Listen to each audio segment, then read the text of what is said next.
Zeke asked this question, I just didn't hear an answer. The next time that the president says he will or won't do something, why should the American people believe him? I answered that question. I don't have anything else to add. What is your answer? I answered the question. Can you explain it in a way that's understandable? I can't speak to you understanding the question or not, or my answer or not on this. I don't have anything else to say. I'm not going to relitigate this. I did that on Monday for 30 minutes. I went back and forth. I laid out. I said, please read the president's really comprehensive statement on this. And I even said the last paragraph of that statement, he talks directly to the American people.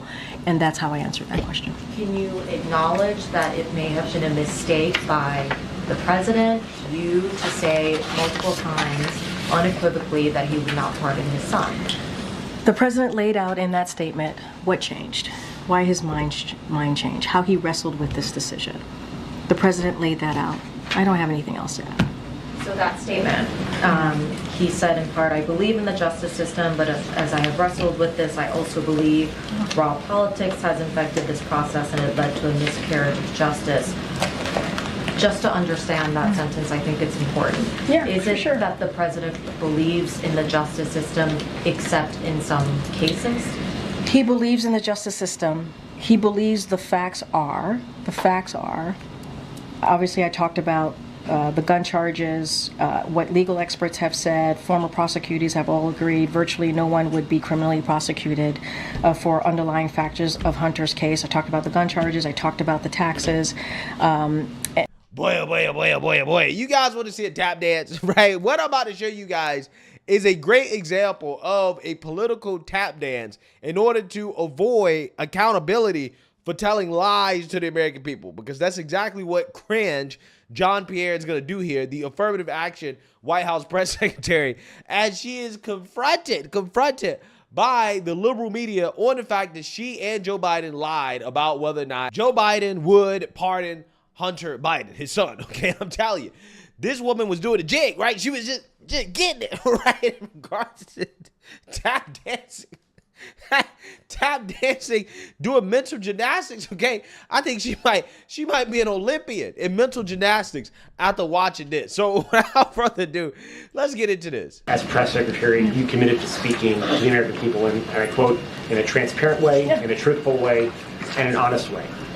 Yes. And then in July, here at this podium, you were asked about the president pardoning his son, and he said, it's a no, it will be a no, it's a no.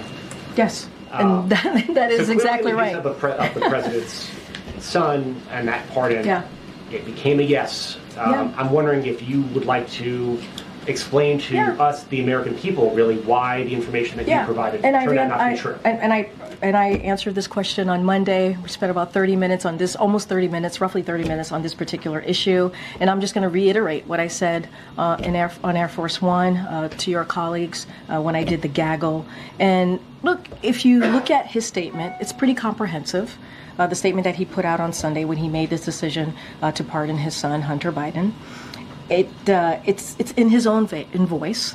I think it takes you through his thinking. And he did. He wrestled with this. And again, he said in his statement, in his own voice, that he made that decision this past weekend. And the fact is, when you think about how the president got to this decision, circumstances have changed. They have. And a couple of things, and I said this on Monday as well. Republicans said they weren't going to let up, weren't going to stop. Recently announced Trump appointees for law enforcement have said on the campaign that they were out for retribution, and I think we should believe their words, right? We should believe what they say. The sentencing was coming up, as you all know. There was a sentencing coming up, and the president said this in his statement, that Hunter and his family had been through enough. Enough is enough. And he wrestled with these circumstances, these changing circumstances ultimately. And the combination of that, the president changing his mind and issuing, certainly led to the president changing his mind and issuing this pardon. And one thing that I do want to point to, which I think is important, is what Congressman James Clyburn said when he was interviewed. He said, I am absolutely okay with it. I don't know how many people urge him to do so, but I did. He seemed to be reticent about it. This is what Clyburn said when he spoke to the president 2 weeks ago. But I emphasized, continuing his quote, emphasized the fact that we as fathers have obligations to our children. So that was a conversation that the congressman himself had with the president two weeks ago, said that the president was reticent when he encouraged the president to do so. And this weekend, he thought about it and he weighed, it was not an easy decision to come to, and he put out a comprehensive statement, and I would certainly, offer that up to folks out there who are wondering. I would say, please read the president's response to this in full. Unfairly prosecuted because of who they are. I don't think those two things are the same. I just don't. They're not the same. They're just not. And I think the American people understand that. I do. I do think they believe and understand that they're not the same. What the president's son had to go through, and what we've heard from legal experts, former U.S. attorneys general, who look at this case, who understand this case, and have said there would not be the situation. And I think that's important to note as well. And they've been very clear about this. We've heard from many of them, legal experts, former U.S. attorneys from across the country, again, have all agreed virtually no one would be criminally prosecuted with felony offenses with these facts.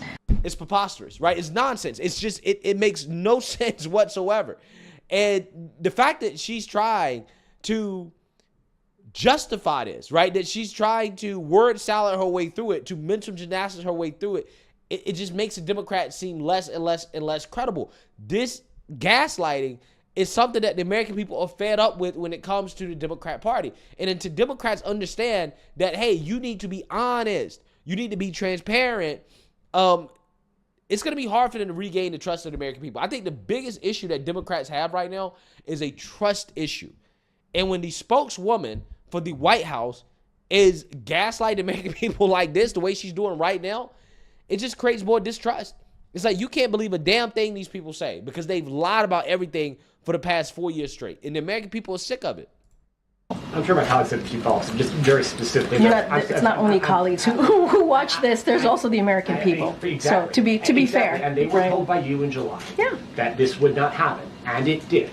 Do you, I'm saying, asking for yourself, not the president, but for yourself. Do you feel like you are owed an apology by the president? Do you owe an apology to the American people? Zeke, I just laid out the president's thinking. The president laid it out himself in his own words. He did. He laid out how he wrestled with this decision.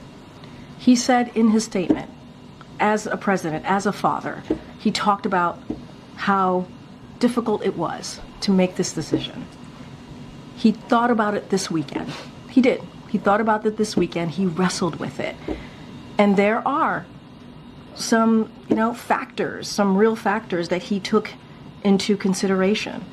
And that's why I keep saying folks should just take a look.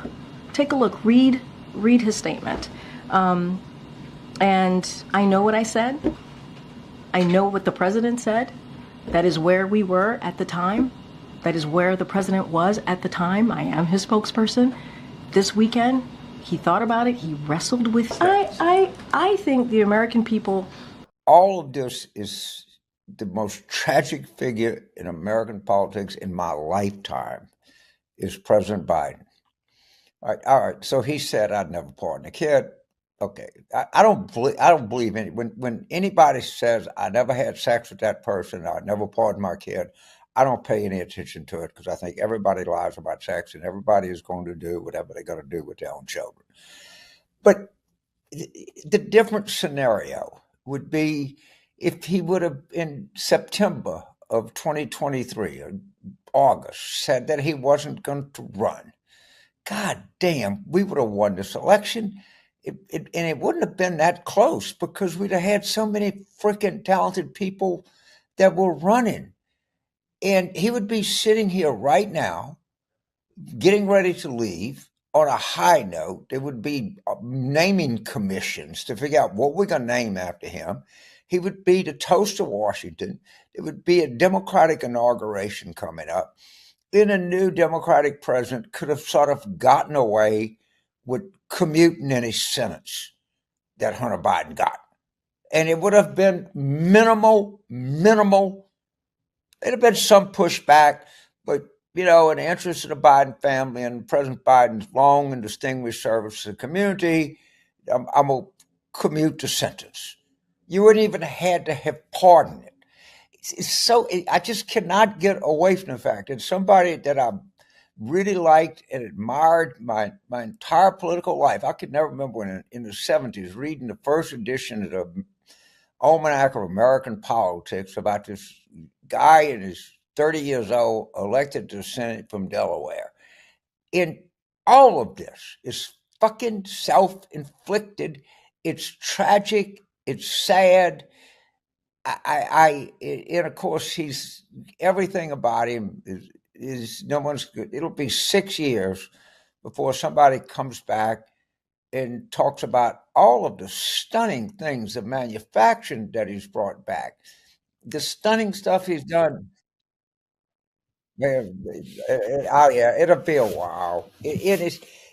What's so sad, it didn't have to be this way. He bought it all on himself. And I know the people around him, whether they at his beck and call or the employees, the consultants, his wife, who, according to press reports, unsurprisingly, really took on his side. I understand all of that. But at the bottom of this, Joe Biden is and will continue to be the most tragic figure in modern American politics. I don't think there's any doubt about that.